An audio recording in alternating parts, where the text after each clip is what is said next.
Hi, I'm Nathan Kaufman. I'm a New York City tour guide, and I'm here to show you some of my favorite aspects of this great city. Today, we're talking about the Brooklyn Bridge.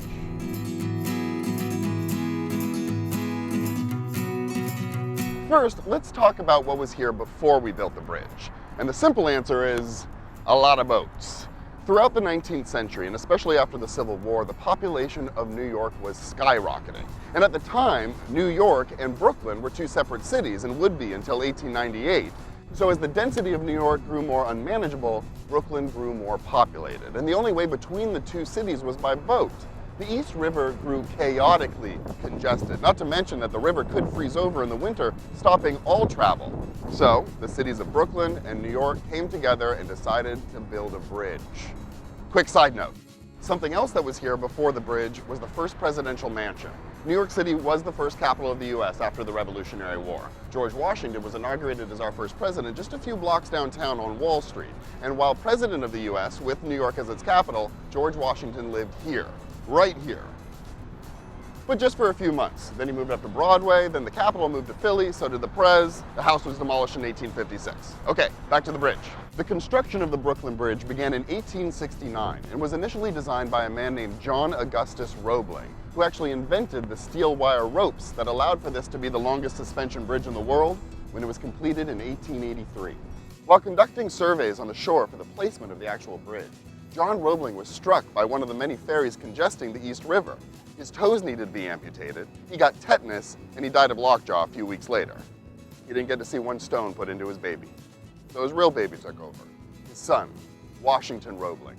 Washington Roebling improved many aspects of the design of the bridge, and he was also very hands-on in its construction, which directly led to him getting sick, the same way that a lot of other construction workers got sick, by getting the bends, or decompression sickness, or diver's disease, or caisson's disease.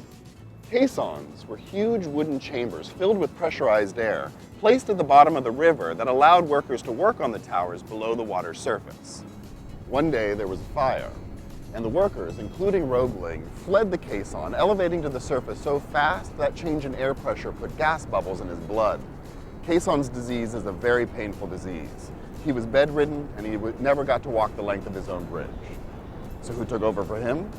His wife, Emily Roebling, who put it upon herself to learn all there was to know about bridge building. Washington did observe the completion of his bridge through a telescope from his home up on Hicks Street. But the greatest endeavor of 19th century architecture was completed by a female, a pivotal aspect to the story of the Brooklyn Bridge, which unfortunately is often overlooked. Also interesting to think about is that 5 days before the bridge opened on May 24th, 1883, 70 arc lights were mounted along the suspenders of the bridge. So before we could even walk across it, not only were we looking at the longest suspension bridge in the world, one of the tallest man-made structures in the United States, it was covered in electric light, which almost no one had ever seen before in their entire lives. It was like looking into the future. Electricity, steel. And of course, North America looks like this everywhere now. But we did it first. However, a number of New Yorkers were still skeptical that the bridge could sustain the weight of its intended passengers. And rumors of the bridge's collapse did result in a stampede killing 12 people.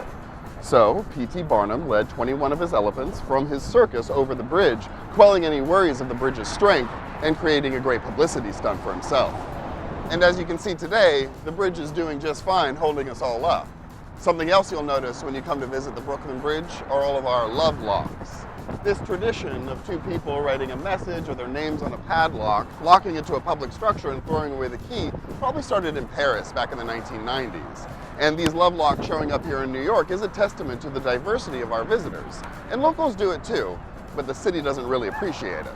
They increase maintenance costs and could be dangerous. So signs have been posted in very New York fashion, but New Yorkers don't like being told what to do. We're too tenacious. We are resilient. We are foresightful. We are bridge builders. I hope you've enjoyed this exploration of the Brooklyn Bridge. I'm Nathan Kaufman, and I'll see you next time.